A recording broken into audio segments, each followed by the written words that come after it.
What's going on, y'all? So, with no hesitation, I want to get right into it. Let's talk about this Sunday night football game between the Lions and the Eagles. That game sucked. That was a terrible game. And before I even go deep into it, I want to mention one player, Jalen freaking Phillips. Somebody the Lions should have got at the trade deadline. And it wouldn't have cost you a first round pick. I don't even think it would have cost you a second round pick. It would have cost you third round picks. Heck, I would have gave up a second round pick. But you know who got him?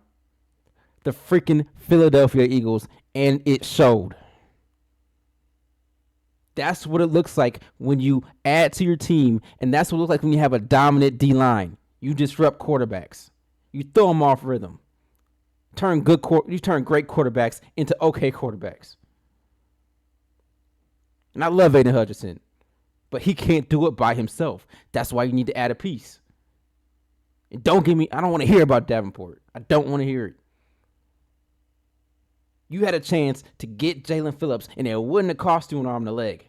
He would have contributed on this team to make you Super Bowl ready. But we refuse to make the pick. We refuse to do anything at the trade deadline that will put us over the top and make us freaking Super Bowl favorites.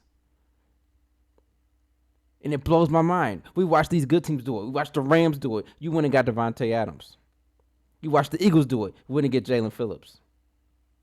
You watched the Colts do it. Went and get Sauce Gardner.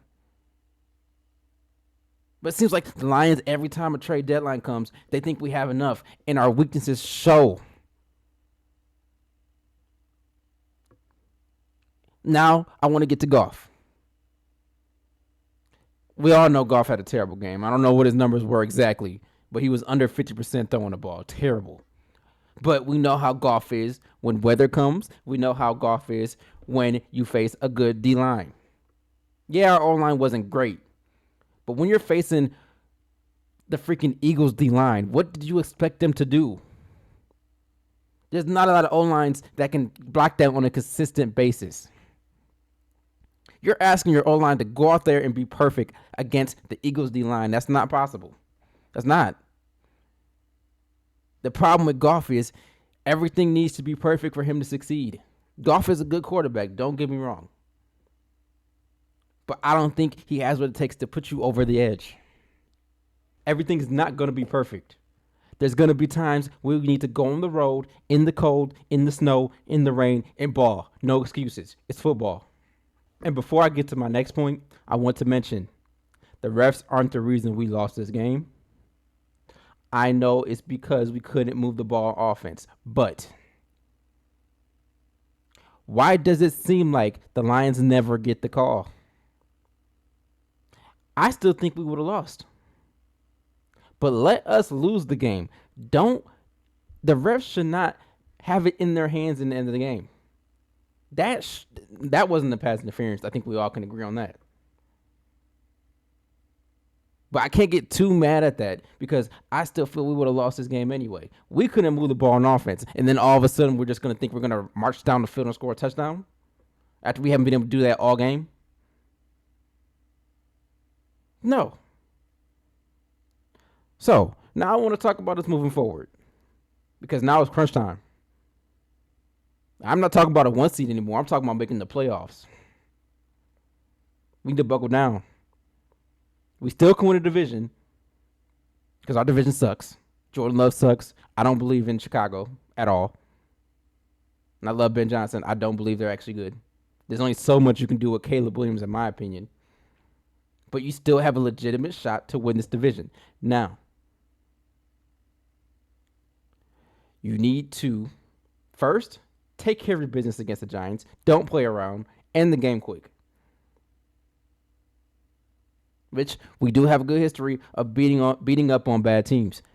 Let's not keep anything to chance. Destroy the Giants. And then Green Bay Thanksgiving. Handle your business. Handle your business. You can't let them come to your house on Thanksgiving and beat you again. Because if they beat you, your hopes to win the division are over. See, and I already counted the the game to the Rams as a loss. The Rams look like what the Lions should be. They look scary. And the thing that made them even scarier watching them Sunday, it wasn't their offense that won. It was their defense that won.